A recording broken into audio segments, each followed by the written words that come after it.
Hari ini Oke, saya Kak.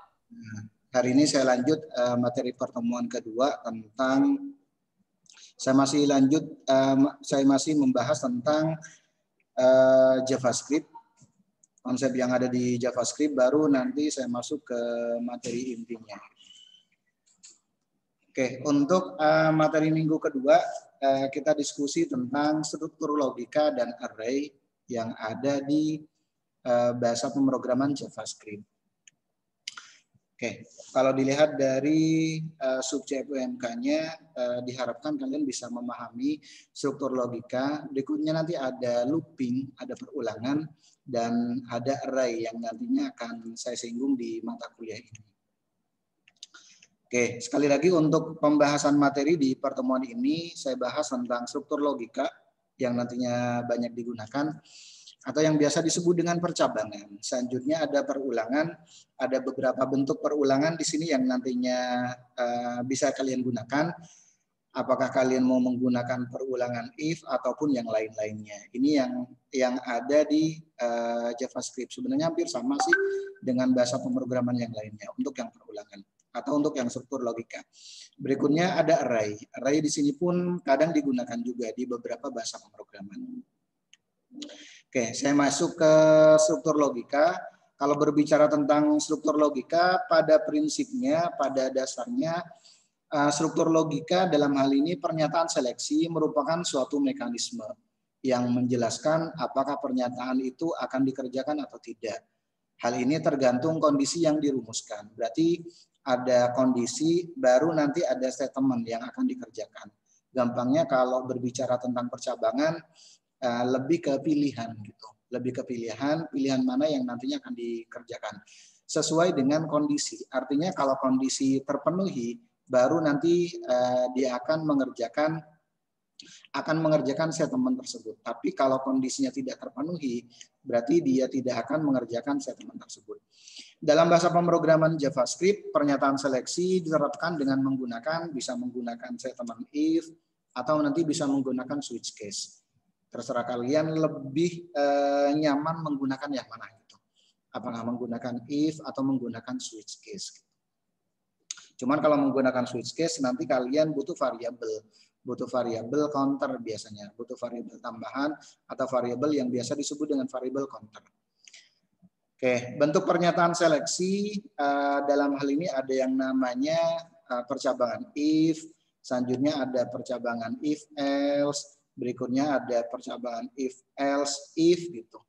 Atau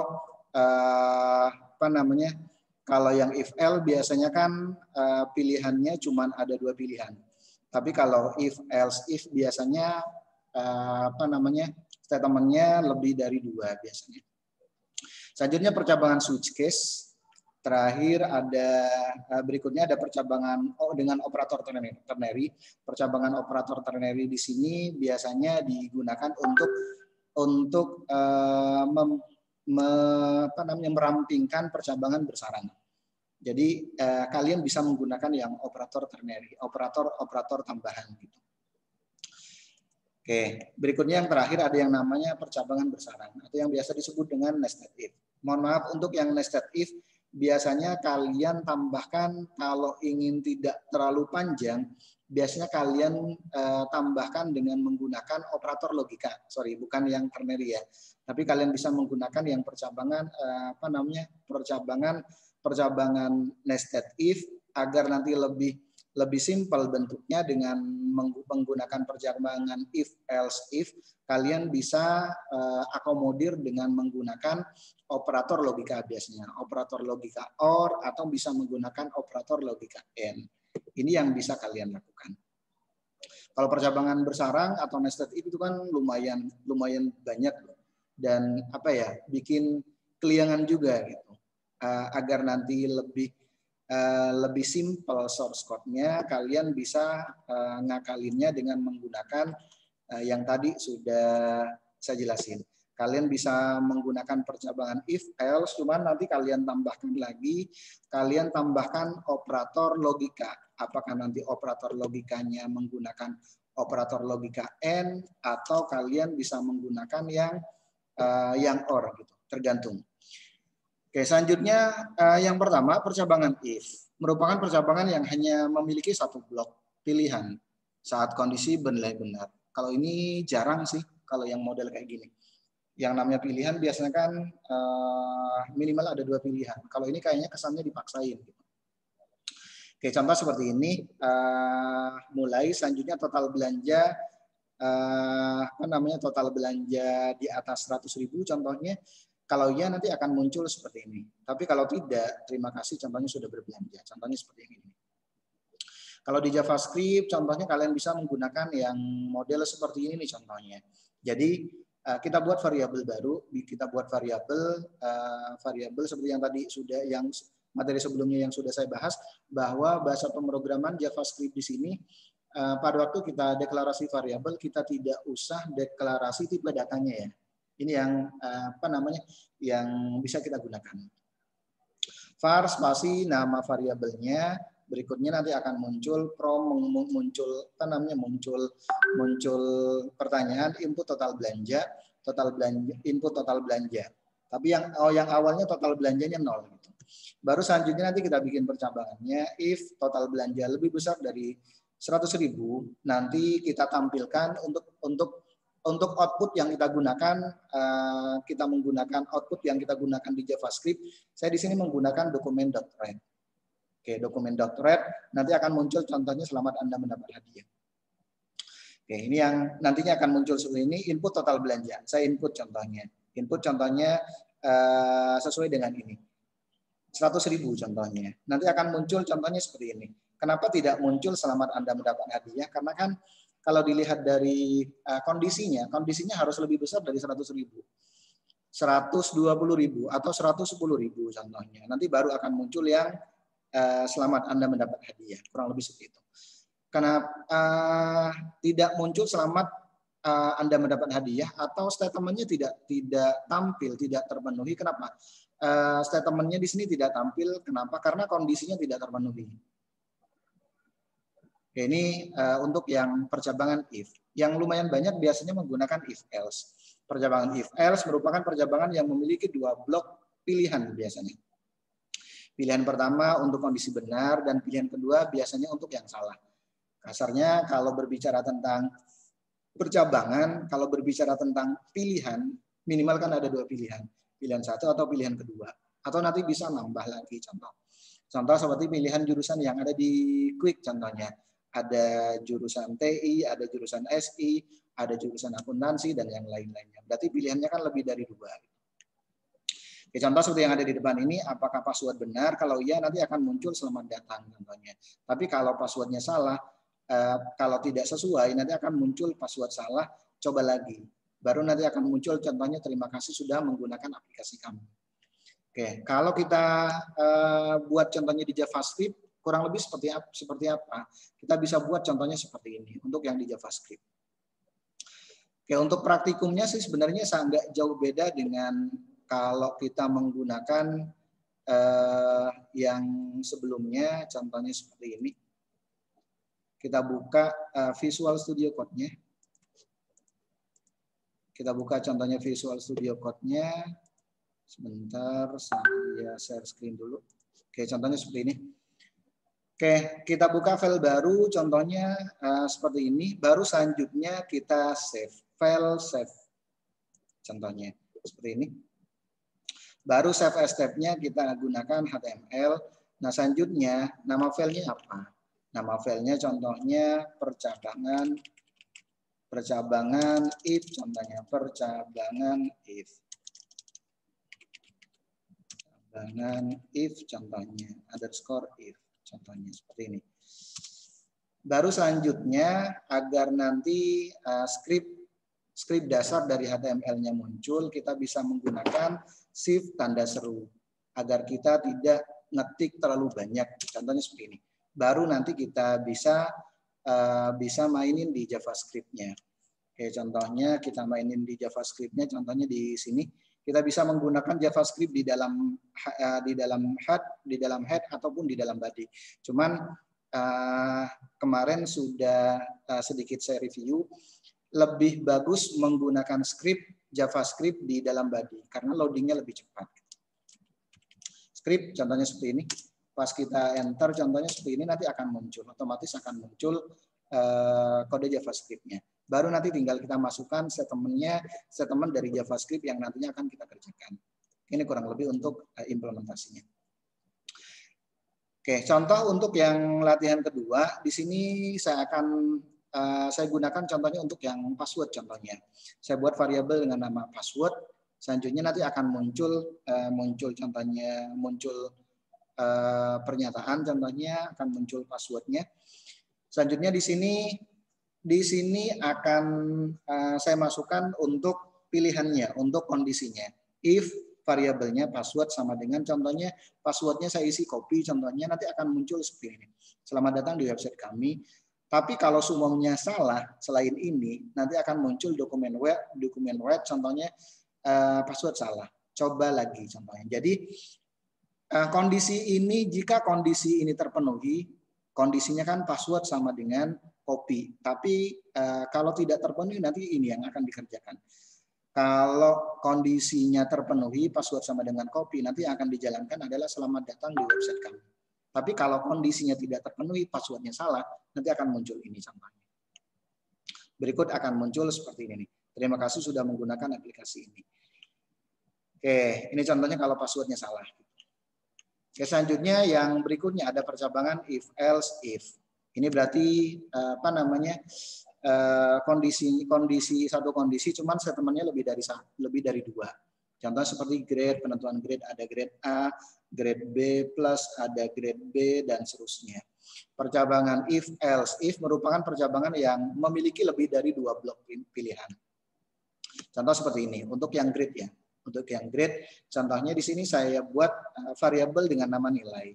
Saya buat variabel dengan nama nilai, nanti akan muncul contohnya.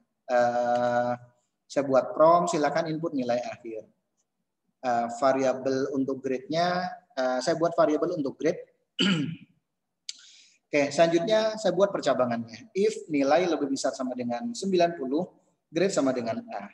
Baru selanjutnya ini untuk yang pilihan pertama. Selanjutnya else, selanjutnya if nilai lebih besar sama dengan 80, nanti grade-nya B.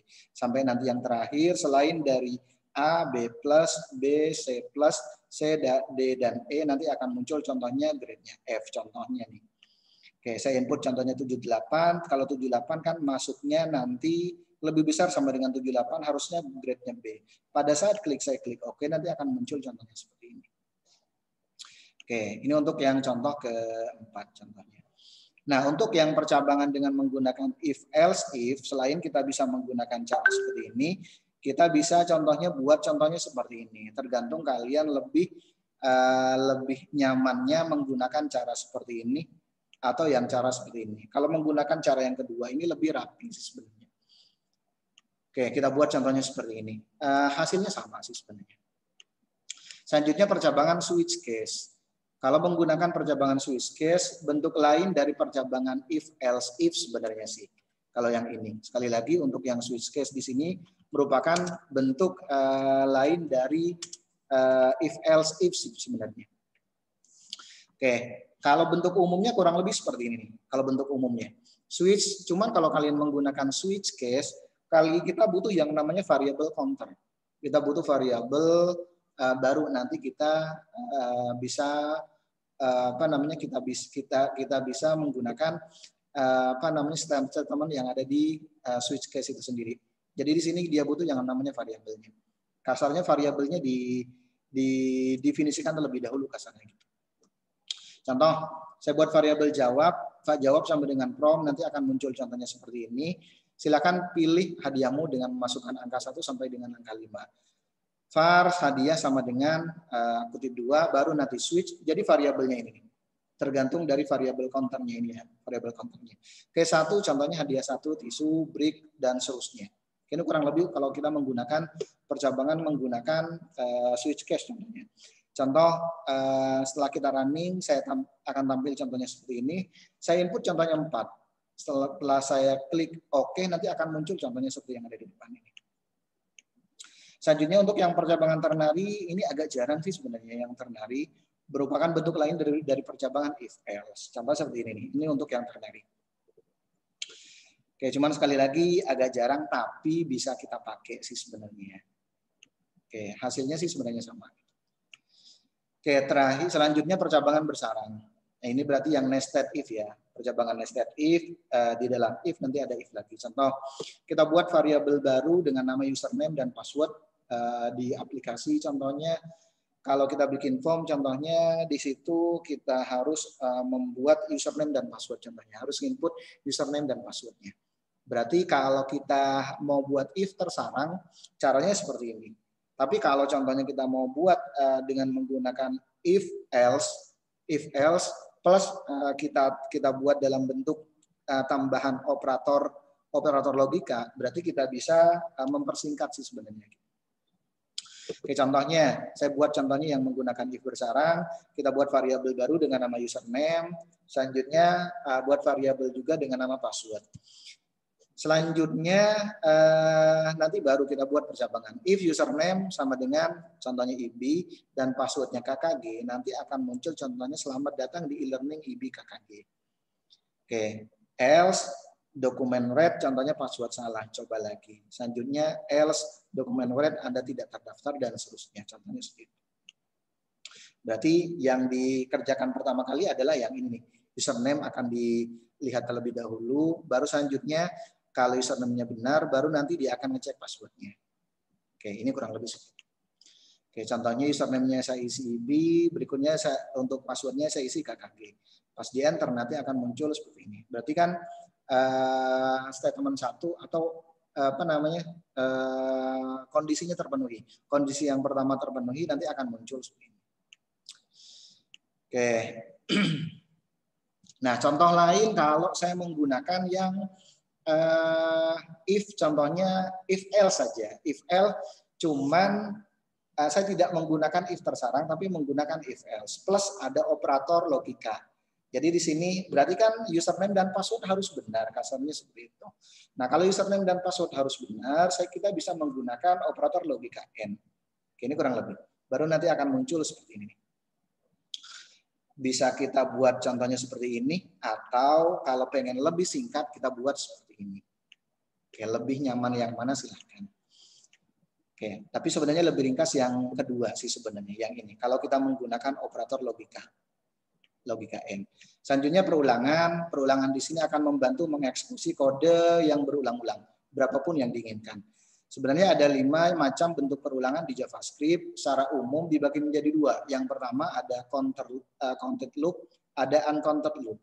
Maksudnya apa? Kalau counted loop di sini perulangan yang jelas dan kita sudah tahu perulangannya mau dibuat berapa kali. Gitu. Tapi kalau yang uncounted merupakan perulangan yang tidak jelas berapa kali harus mengulang. Gampangnya seperti itu. Oke, yang masuk contoh seperti ini nih. Yang nanti akan masuk ke yang kita ketahui atau yang tidak kita ketahui, berapa banyak perulangannya. Contoh, di sini kan bentuk perulangan ada for, ada while. Nah, untuk yang for di sini, contohnya untuk yang for ada, contohnya gampangnya contohnya seperti ini.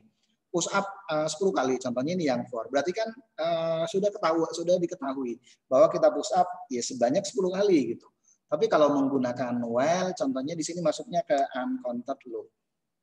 Contohnya push up sampai bosan. Berarti kan ini enggak ketahuan berapa kali sampai bosannya. Contohnya seperti itu. Oke, yang termasuk content loop contohnya perulangan for, intinya for yang masuk dalam kategori ini. Perulangan for each dan repeat. Yang termasuk dalam kategori uncounted loop contohnya seperti while dan do while. Pada prinsipnya perulangan itu ada 3 sih sebenarnya. Untuk bentuk umumnya kita bisa menggunakan for, bisa menggunakan while, dan kita bisa menggunakan do while. Tergantung kalian lebih nyaman yang mana. Ya, kalau perulangan for, contohnya yang arahnya ke content loop, ini contohnya seperti ini. Jadi kita buat contohnya variabelnya, yang banyak kita gunakan biasanya kan i kan ya. Nggak harus i sih sebenarnya, kita bisa menggunakan variabel yang lainnya. Oke, nanti akan muncul contohnya seperti ini. Sesuai dengan banyaknya, kalau memang terus benar contohnya, terus nanti dia akan untuk yang perulangan for di sini masuk dalam kategori content loop, berarti kan kita sudah tahu mau diulang sebanyak berapa kali contohnya. Oke, Oke, nanti dia akan menyeleksi untuk yang perulangan pertama nilainya contohnya I-nya sama dengan 0, selanjutnya I lebih kecil dari 10. Kalau nanti I-nya lebih kecil dari 10, nanti dia terus akan melakukan perulangan. Yang pertama contohnya 0, baru selanjutnya yang dicek I 0 contohnya lebih kecil dari 10 enggak? Benar. Kalau benar nanti dia akan mengulang lagi. Baru selanjutnya I++. Berarti I-nya plus 0. I plus plus berarti kan I plus plus berarti nilai I-nya berapa? Kalau nilai I-nya 1 berarti plus 1 dan seterusnya. Nanti dia akan melakukan perulangan contohnya seperti ini. Selanjutnya perulangan while, biasanya kalau untuk yang perulangan while maksudnya ke uncounted loop. Maksudnya dia akan memberikan counter. Nah, yang ini yang tidak kita ketahui. Kalau kita menggunakan while berarti ada counternya nanti. Contohnya seperti ini. var ulangi, kita buat variabel dengan nama ulangi, confirm apakah Anda mau mengulang. Selanjutnya var kita buat variabel dengan nama counter. Baru nanti kita buat dengan menggunakan while. While kita masukkan variabelnya yaitu ulangi, baru selanjutnya counternya apa? Counter contohnya plus plus. Baru nanti kita panggil variabel ulangi. Nanti akan muncul seperti ini. Apakah Anda mau mengulang? Kalau kita klik OK, nanti dia akan muncul seperti ini. Oke, selanjutnya untuk yang dual, kalau untuk yang while bedanya kalau memang statementnya benar, kondisinya benar, dia nanti terus akan melakukan perulangan. Tapi kalau yang dual, kalau kondisinya benar nanti dia akan terus melakukan perulangan. Tapi kalau kondisinya salah, minimal ada satu kali perulangan yang nanti akan dia lakukan. Ini perbedaan antara while dan dual. Ini contohnya nih. Selanjutnya ada perulangan for each. Ini juga bisa dipakai. Kita bisa menggunakan for atau menggunakan metode for each contohnya. Contohnya seperti ini. Oke, contohnya untuk yang untuk bahasa pemrograman, contohnya di sini ada pilihan JavaScript, HTML, CSS dan TypeScript contohnya. Oke, nanti akan muncul seperti yang ada di depan ini. Selanjutnya ada perulangan repeat pun bisa kita gunakan. Cuman memang jarang sih kita gunakan yang model seperti ini. Berikutnya ada materi tentang array. Array merupakan struktur data yang digunakan untuk menyimpan sekumpulan data dalam satu tempat biasanya. Setiap data dalam array memiliki indeks sehingga kita akan mudah memprosesnya. Contoh yang paling simpel, kenapa harus ada array? Kalau kita tidak menggunakan array berarti kan isinya kan cuma satu. Contohnya kalau kita tidak menggunakan array berarti nama variabel tersebut hanya bisa digunakan untuk menampung satu nilai saja. Tapi kan dalam dunia realitanya kan nggak mungkin seperti itu. Contoh, nama mahasiswa yang ikut mata kuliah pemrograman web programming web teknologi 2, contohnya di sini kan ada 11. Berarti kan kalau kita nggak menggunakan array, contohnya yang akan tersimpan cuma satu. Ini contohnya, indeks array selalu dimulai dari 0, bukan dimulai dari 1. Tapi kalau untuk untuk pengaksesan, untuk elemen array-nya selalu dimulai dari 1. Itu aja sih bedanya. Oke, contoh saya akan menampilkan contohnya produk. Saya di sini ada beberapa produk center, radio, antena, dan obeng. Selanjutnya saya akan menampilkan. Nah, untuk menampilkan di sini kita bisa membacanya dari indeksnya ya. Jadi kalau indeksnya 0 berarti center. Kalau indeksnya contohnya indeks produknya contohnya 2 berarti nanti antena. Kalau contohnya indeksnya 1 berarti radio, bukan sebaliknya. Kalau 1 center bukan. Tapi kalau berbicara tentang indeks berarti dimulai dari 0. Sama seperti perangkat-perangkat yang ada di jaringan komputer sih sebenarnya. Oke, ini contoh plus ada perulangan yang saya lakukan. Contohnya seperti yang ada di depan ini. Kombinasi antara array dan perulangan. Oke, untuk materi hari ini silahkan kalian kerjakan latihan yang sudah saya berikan. Terakhir sampai hari Sabtu ya. Sampai di sini ada pertanyaan.